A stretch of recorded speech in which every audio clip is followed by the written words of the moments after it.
Pujian dari keluarga itu menyenangkan, tapi kritikan dari teman dekat adalah tambang emas sebelum Anda berhadapan dengan netizen asing yang kejam. Bayangkan skenario ini. Anda baru saja mengirimkan pesanan batch 1 ke 20 orang terdekat. Tante Anda bilang kuenya enak banget. Teman arisan bilang kemasannya cantik. Anda merasa di atas angin, siap menaklukkan dunia kuliner. Tapi, ada satu teman kantor yang berbisik.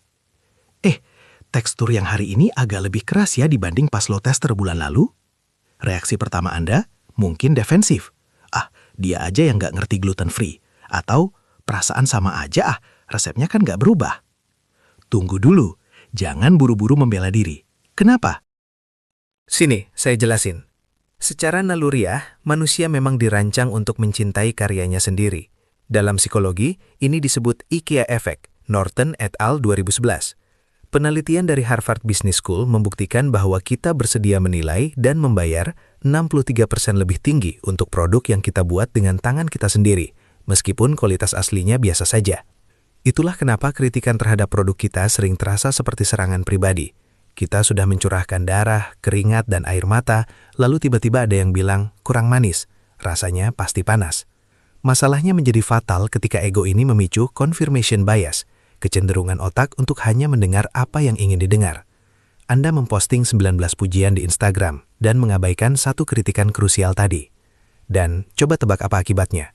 Data dari lembaga riset global menunjukkan bahwa 70% produk baru gagal di tahun pertama peluncurannya, dan salah satu penyebab utamanya adalah tim yang mengabaikan umpan balik negatif di fase awal. Mereka asik dalam gelembung pujian, sampai akhirnya pasar yang sebenarnya menolak mereka. Ingat ini, konsumen baru yang tidak mengenal Anda secara personal memiliki toleransi yang jauh lebih rendah terhadap ketidaksempurnaan.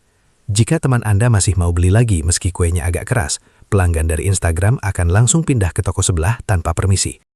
Lalu, apakah semua kritikan harus didengarkan dan dituruti? Tentu tidak.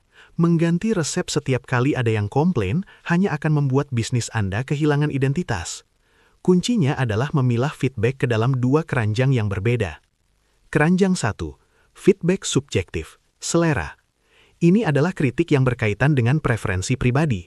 Contoh, menurutku kurang manis sih, atau coba deh dibikin rasa matcha.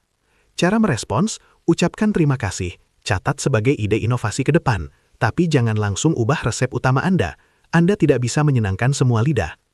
Keranjang 2, feedback objektif, standar dan kualitas. Ini adalah alarm bahaya. Kritik ini berkaitan dengan standar fisik produk. Contoh, kok ukurannya lebih kecil dari foto? Atau teksturnya hari ini lebih rapuh dan gampang hancur? Cara merespons, hentikan produksi sementara. Investigasi, ini bukan soal selera, ini soal konsistensi. Dan inkonsistensi adalah pembunuh nomor 1 bisnis kuliner. Bagi Anda yang sudah mulai serius memikirkan batch 2 untuk pasar yang lebih luas, mari kita bahas akar masalah dari feedback objektif tadi.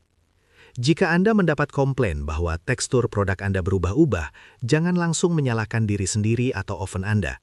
Seringkali, biang keroknya ada pada bahan baku, khususnya tepung. Riset ilmiah dalam Journal of Food Science and Technology 2019 membuktikan bahwa variabilitas kandungan protein pada tepung secara drastis mengubah sifat adonan.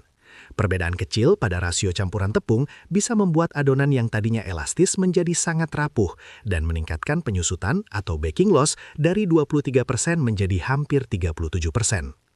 Maksud saya gini, di pasar gluten free, variabilitas ini jauh lebih ekstrim. Jika Anda membeli tepung eceran dari berbagai sumber yang berbeda setiap minggunya, Anda sedang bermain roulette Rusia dengan kualitas produk Anda. Anda tidak akan pernah bisa menghasilkan tekstur yang sama 2 kali berturut-turut. Terus, gimana dong solusinya? Beralihlah ke bahan baku terstandarisasi industri.